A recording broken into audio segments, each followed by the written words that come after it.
Welcome back to the Dare to Dream podcast. My name is Vincent Van Patten, and this is a podcast to inspire you to embark on the adventure of your life. Today is just me, a solo episode, and I'm going to be talking about a concept that has been kind of the theme of my week, and that is cultivating and understanding your life energy. So I'm going to start with just how this plays into my experience last weekend. So I'm here in Japan, living in Osaka, and teaching English, as you may or may not know. And I have 2 weeks left before I finish and move on to the next step, the next chapter in this great book of life. And I am going to be staying in Japan and planning to move to Tokyo to find a job that really aligns more with what I want to make my career, what I want to do with my life, which is storytelling and writing and creating and learning and really having the freedom to be creative and cultivate these things that I truly want to make the entirety of my life. Still, teaching English has been a transformative and fascinating experience. It's been about 14 or 15 months that I've been doing it, and it's taught me so much. So I'm mostly, for the past 13 months, I've been mostly at one school 4 days a week, and then at another school 1 day. But now, since I'm leaving in a couple of weeks, subbing mostly like I was when I first came to Japan. And I enjoy the sub days because I usually go to a school that I haven't been if they need a substitute. And you don't really know what you're going to get. But on my break, I usually just have a wander around this town. And it could be an hour away from my home in Osaka. Could be 30 minutes away. And there's these little towns, there's schools, scattered all over Osaka. And I just kind of explore the area. I have 45 minutes. I usually wander up to something like, just something that, as night's falling, it's like 6 o'clock, that just takes my breath away. It's dusk, and just come across a shrine in just this small little town. And so I'll talk about last Saturday. I was working at a school I'd never been and had one of these experiences, just wandering on my break, and came across this shrine. And seemingly in this random little town, I just am in awe of how much beauty there could be in something so ordinary in this other part of the world, something so integral to what makes Japan Japan. It's the history that's present in pretty much throughout the entire country, just the beautiful culture and the history of where this country comes from.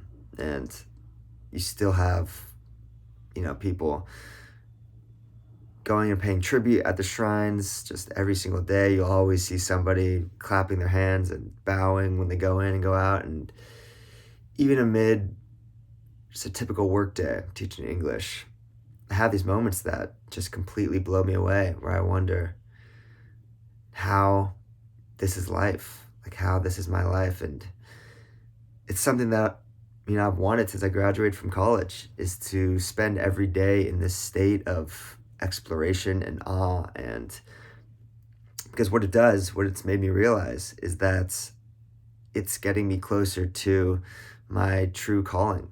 Because when I experience these things, I feel it viscerally in my body. Like, I just remember from last Saturday, sun had set, and I was listening to music, but I was just sitting under a tree in this shrine, and they were closing up. A few people made their final respects, and they closed the doors, and I went outside and just stood beneath a lamppost just in this random neighborhood. Where am I? Where am I in the world right now? Just on the outskirts of Osaka, this neighborhood I've never been, barely know the name. standing under a streetlight, just with this feeling of life flowing through my veins. And I wrote a little bit about it. I just stood there and I just started taking notes because that's what makes me believe that I'm on my path. It feels like my life energy, this force inside of me, is actually being watered by experiences like this. And if you know anything about my story, and if you listen to the podcast or read my writing, then I'll just explain that I graduated from college and I really had no clue what I wanted to do. I didn't even write at that point. I studied journalism, but all I realized through college was that I hated journalism. And I graduated and I started just journaling because I needed to find out what the hell I'm supposed to do. Because I was working jobs in business, and I worked as a interior design intern. I worked at a clothing store, spent 2 years in real estate, and realized that I just wanted nothing to do with those things. And I started writing, and as I traveled, I remember specifically a night in Berlin where it hit me how badly I want to just be out in the world, making this my life completely. And that was the beginning of truly understanding my life energy, this force that lives within each of us that is asking to be watered. And it is our life's purpose to cultivate that force and to bring in things that make it connect, with. So basically, we don't know exactly, or we don't have to know exactly the path that we're heading in life. And I'm 28. I'm mainly talking to people in their 20s, maybe their 30s, but even their 40s and 50s, if you haven't truly found that thing, there is always hope. There's just less time. So that's why I urge you in your 20s and 30s to really think about this and take it seriously and enjoy it, because it's meant to be enjoyed. And when you do start cultivating this life energy, it's enjoyable. The most enjoyable thing that we can do in life, because it's our destiny. So I started writing about just how traveling made me feel, how I wanted to be out in the world and making this my life. And the path is still not clear, of course, but I know I'm on my path. And the beautiful thing is that just when you start understanding this life energy inside of you that wants to be released, and you notice it by the way you do feel. I noticed it, and I continue to, viscerally in my body as this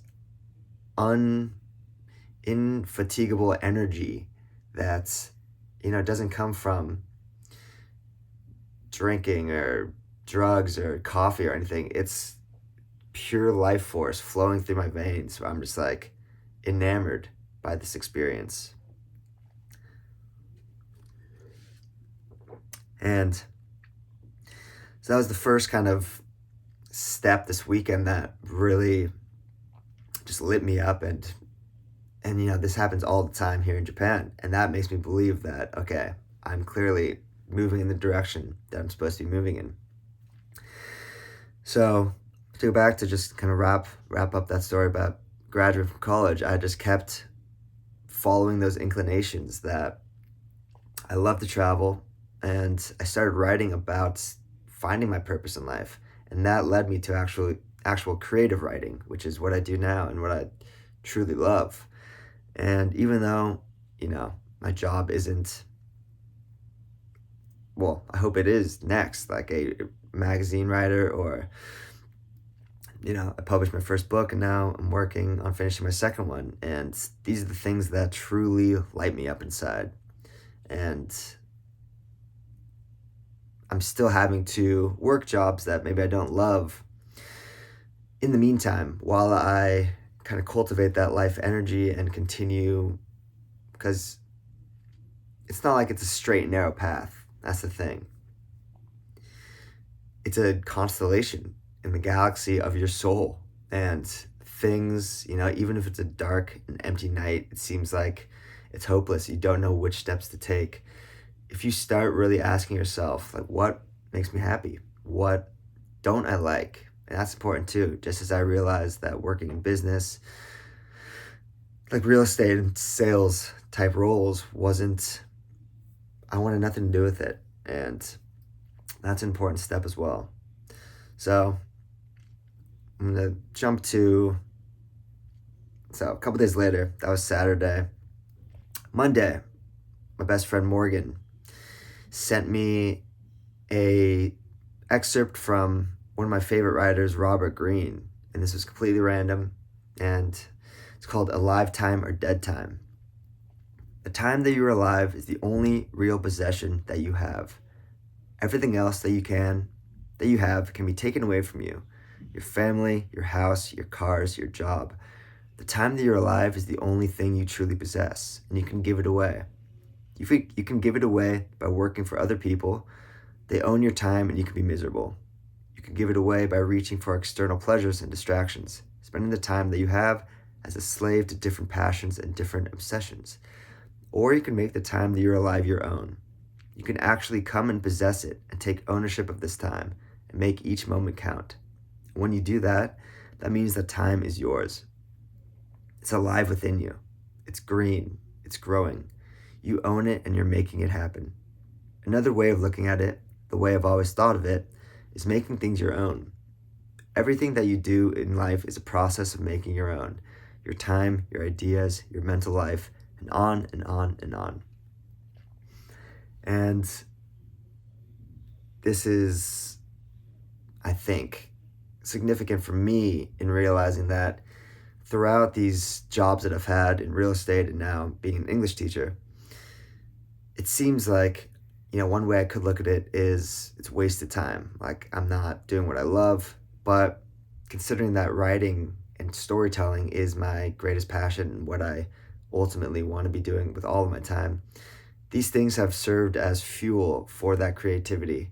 And even in, teaching English in Japan, you're kind of supposed to be, it's very by the book. You're supposed to look a certain way, act a certain way. And I kind of break those boundaries a little bit.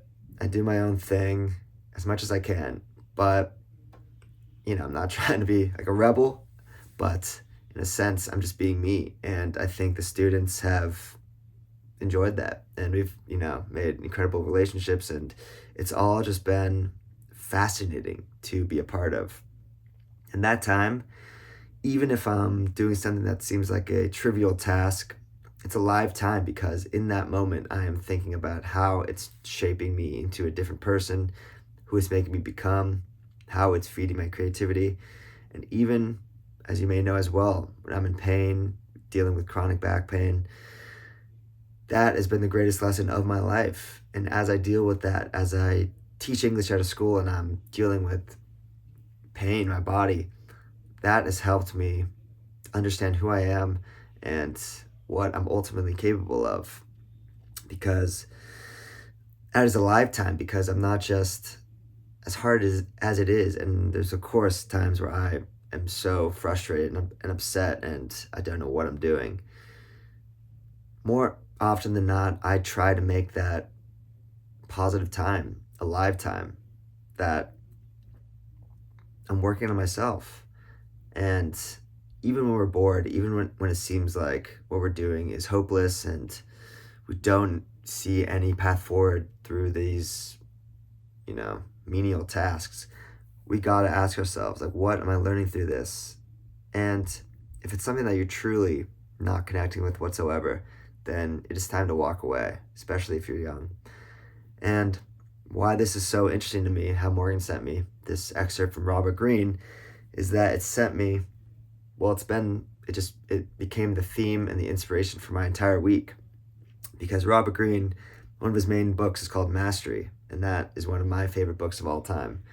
And Morgan sending me this caused me to just kind of go down this rabbit hole of looking back at what I'd written from Mastery from a few years ago, reading it the first time, and it connected with something else that I did over the weekend, which was take a calligraphy class. And I'll explain how they're connected. So calligraphy class is something that I've been wanting to do since coming to Japan. It's one of those bucket list things that, like learning about tea and maybe doing archery, just kind of these quintessential, historic, spiritual experiences that Japan is renowned for, and what makes this country so fascinating. Calligraphy is, creating art with kanji characters, which are like the ancient Chinese characters, and it's wild how. So I messaged kind of my Japanese mother, this woman Kaoru, who owns a matcha shop here in Osaka, and I just asked her like how I could take a calligraphy class. Of course, she messages her badass calligraphy artist master friend, who a month and a half later, teaches me calligraphy at the matcha shop. And the way that I met Kaoru, just taking a step back, is quite serendipitous and extraordinary as well. Because I met Santana, as you may or may not know. He's been on this podcast before. Legendary man, and I met him in Osaka, and he connected me with matcha and Kaoru, and I would not be doing the calligraphy if not for Santana and Kaoru. But anyways, at this calligraphy class, such a beautiful experience, just creating a calendar and learning my signature. And so when I was a kid, I did love painting and art, and I love doing those things. I still doodle and draw to this day. Love art, doing those things that make you feel like a kid again. And that is an indicator of what you're meant to be doing. That's an indicator of your life energy and how it's best expressed through you. What are those things that you loved to do as a kid that made you feel alive and made life interesting and fun and carefree? That is what you're meant to be doing, yet the world kind of shuts that out of us. But anyways, I chose as my first character in calligraphy, Life Energy, this kanji character. And,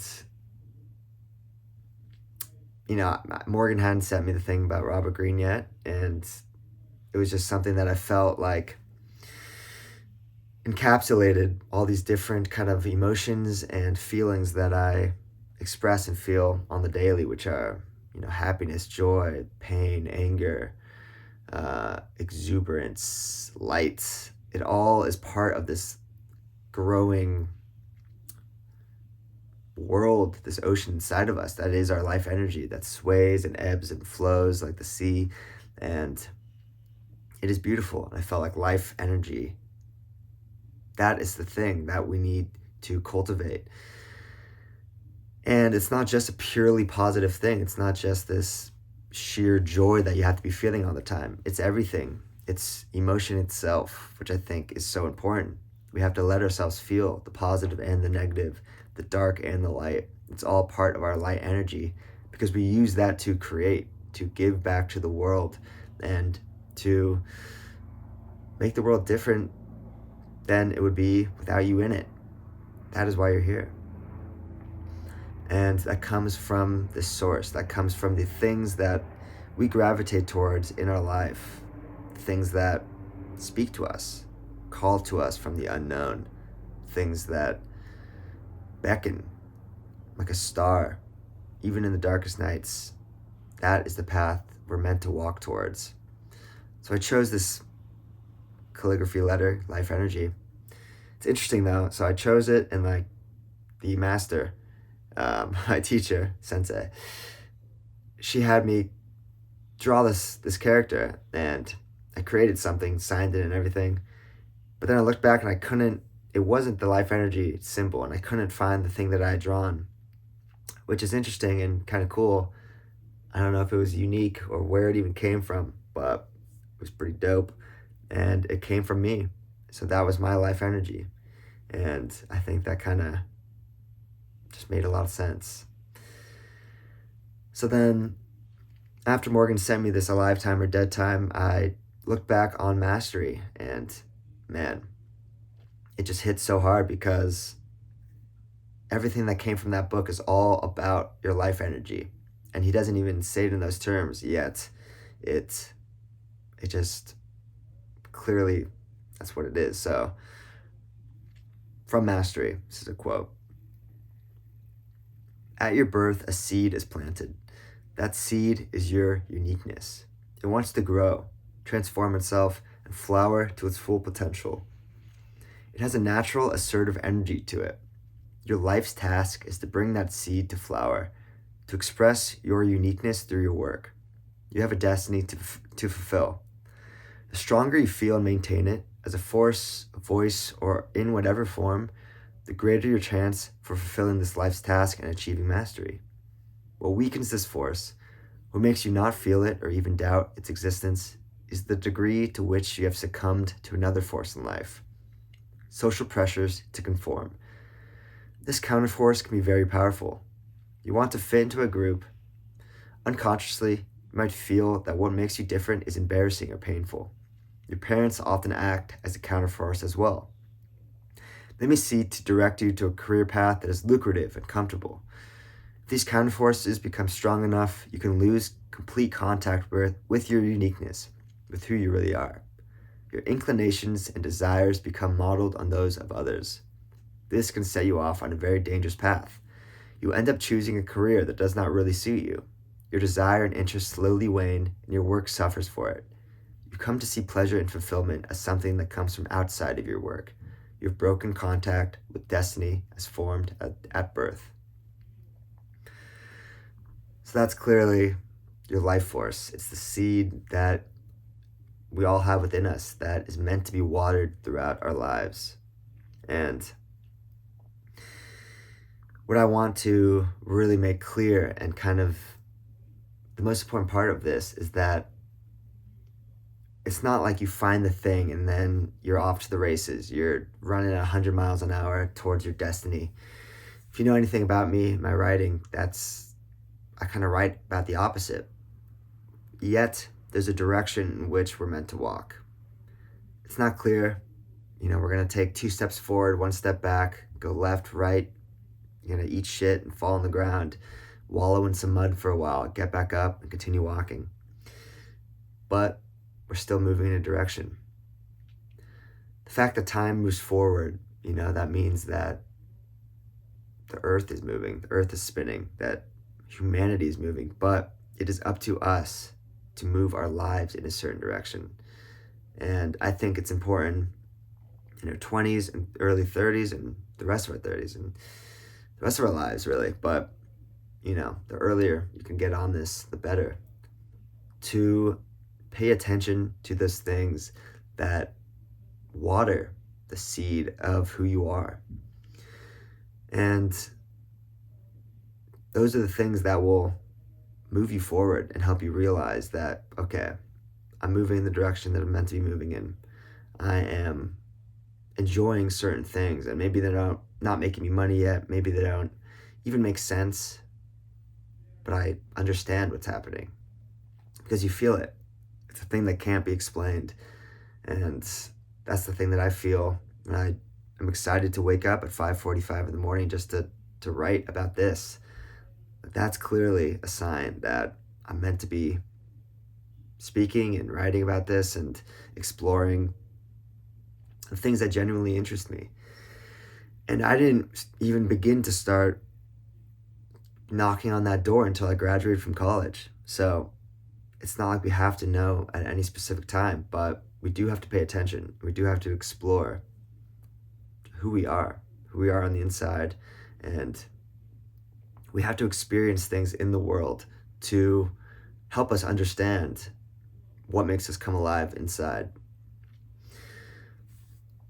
So why I found mastery so important in my life is that it's all about really this concept of, it doesn't matter so much that you find the one thing you're meant to do in life and then you're just gunning towards that. It's that you're finding this overall life force inside of you, a theme almost. Like I've said, a constellation where different stars will connect, and that gives you a direction. So Robert Greene for mastery. Quote, "You want to learn as many skills as possible, following the direction that circumstances lead you to, but only if they're related to your deepest interests. Like a hacker, you value the process of self-discovery, making things that are of the highest quality. You avoid the trap of following one set career path. You are not sure where this will lead, but you are taking full advantage of the openness of information, all the knowledge and skills now at your disposal. You see what kind of work suits you, what you want to avoid at all cost. You move by trial and error. This is how you pass your 20s. You're the programmer of this wide-ranging apprenticeship within the loose constraints of your personal interests. You're not wandering around because you're afraid of commitment, but because you're expanding your skill base and your possibilities. At a certain point, when you are ready to settle on something, ideas and opportunities will inevitably present themselves to you. When that happens, all the skills you've accumulated will prove invaluable. You will be the master of combining them in ways that are unique and suited to your individuality. You may settle on this one place or idea for several years, accumulating in the process even more skills, then moving in a slightly different direction when the time is appropriate. In this new age, those who follow a rigid, singular path in their youth often find themselves in a career dead end in their 40s or overwhelmed with boredom.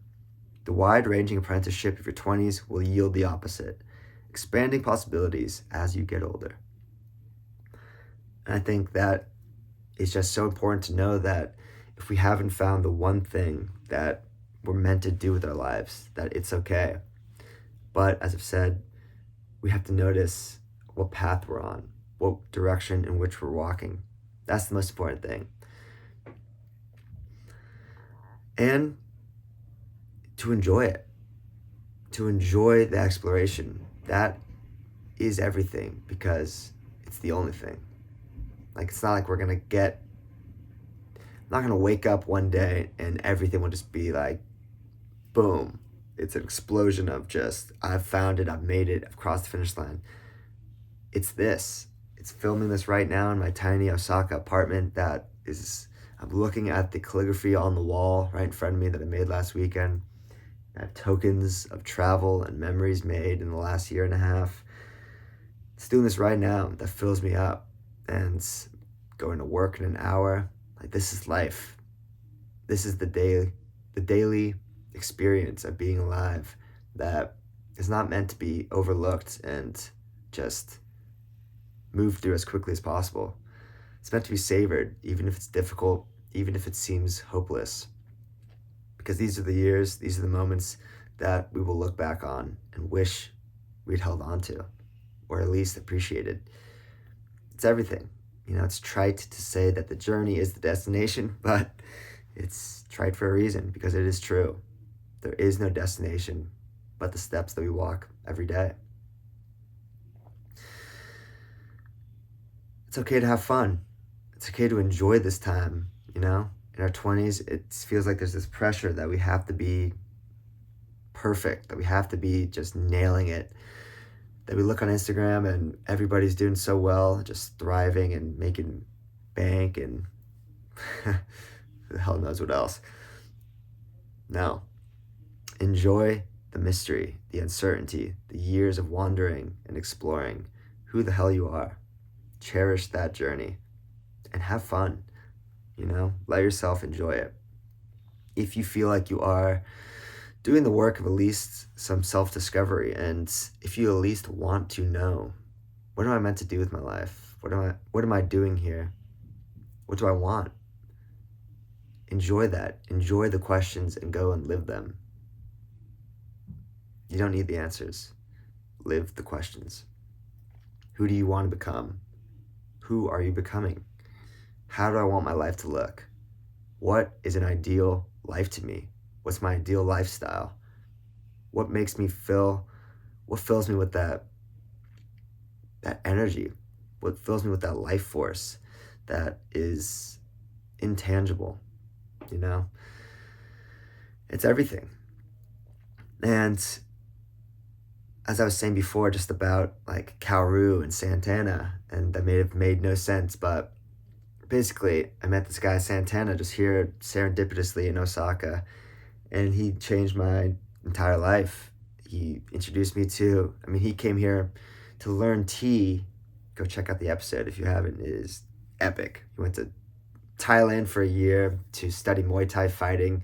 He fought professionally and got his ass kicked and just loved it. And guy's an absolute savage. I met him here in Osaka and we just immediately hit it off because we both are on this path of self-discovery and learning about what life is truly meant to be. And it's so goddamn fun. And I just can't believe like how things have happened. I could never have imagined that I would be in that matcha shop doing calligraphy. This woman Kaoru, who was like a witch in the best way possible, like a Rafiki, the guiding force, the supernatural aid, as Santana likes to say. She is a genie. She gave me this piece of art of Santana, of a picture that I took of him in the matcha shop, and it is freaking hilarious. And I just never, in my wildest imagination, could have imagined that this is what my life in Japan would be like when I wanted so badly to move here years ago. That was a major step in the constellation of my life alighting. That realization, I came here 4 years ago for the first time, and first realizing that, damn, I want to live in Japan. I am meant to be out in the world exploring, and Japan is where I want to begin. I could have never imagined, I barely even thought I would have friends here, and I've made lifelong friends immediately. Which brings me to my next point, that, I write. That's what I love to do. I pump out a lot of articles and working on books, and I'm always going to do that because that is the way my career is going to progress. It's also this podcast. I just want to tell stories about what it means to be here, be alive, and how to get the most out of it. But that's not everything. In fact, I don't want to say it's nothing, but I think what is overlooked and incredibly important is the intangibles in life. The things you can't put on paper or resume, or you can't stack with gold doubloons.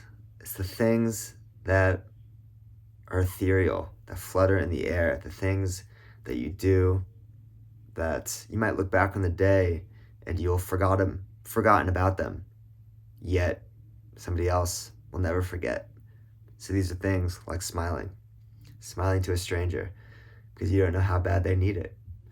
Things like calling a friend and talking when you feel like you're in a rush, that you have to go knock some things off your to-do list, yet a friend calls you and you talk to them instead because they need your help.